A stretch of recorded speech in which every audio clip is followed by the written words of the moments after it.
ప్రస్తుతం అయితే నేను అఘోరి అమ్మ దగ్గర దీక్ష తీసుకోవడం జరిగింది. ఇది నా ఒక్కదాని నిర్ణయం కాదు. మా ఇంట్లో వాళ్ళు ప్రతి ఒక్కరు ఒప్పుకున్నాకే, వాళ్ళు ఇష్టపడ్డాకే నేను ఈ నిర్ణయం తీసుకోవడం జరిగింది. సో, అమ్మ నాకేం మాట ఇచ్చారంటే, నా ఫ్యామిలీ బాధ్యత, నా బాధ్యత.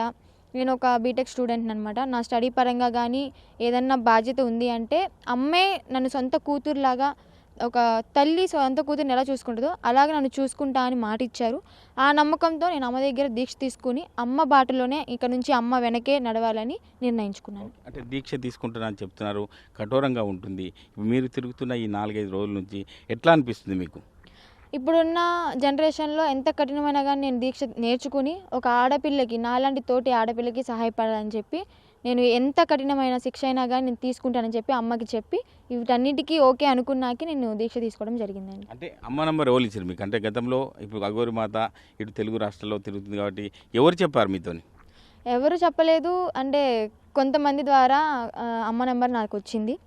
సో, అలాగే నేను అమ్మని కాంటాక్ట్ అయ్యి, నేను అమ్మకి చెప్పుకొని, ఇలా మీ దగ్గరికి వచ్చేస్తానమ్మ, నా దీక్ష తీసుకోండి అని చెప్పని అన్నాను. అమ్మ ఒప్పుకున్నారు. అంటే అమ్మ ఏమన్నారంటే, దీక్ష తీసుకుంటే సరిపోదు, నువ్వు దానికి తగ్గ సాధన చెయ్యాలి, కొన్ని క్రియలుంటాయి అవన్నీ నేర్చుకోవాలి, కఠినంగా ఉంటుంది, మరి నిర్ణయించుకో అనగానే, సరేనమ్మా నేను ఎంత కఠినమైనా కానీ నేను నేర్చుకుంటాను, మీతో పాటే ఉంటాను అని చెప్పాను. ఓకే. అంటే దైవ దర్శనాలు మీరు చేసుకుంటున్నారు, ప్రతిరోజు తిరుగుతున్నారు. ఎలా అనిపిస్తుంది మీకు? చాలా సంతోషంగా ఉందండి. అమ్మతో పాటు చాలా గుళ్ళు తిరిగాను ఈ 2 రోజుల నుంచి.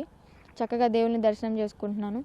సో, అలాగే ముందు ముందు నేను దేవుడికి నా జీవితం మొత్తం పరమేశ్వరికి అర్పించుకుంటాను.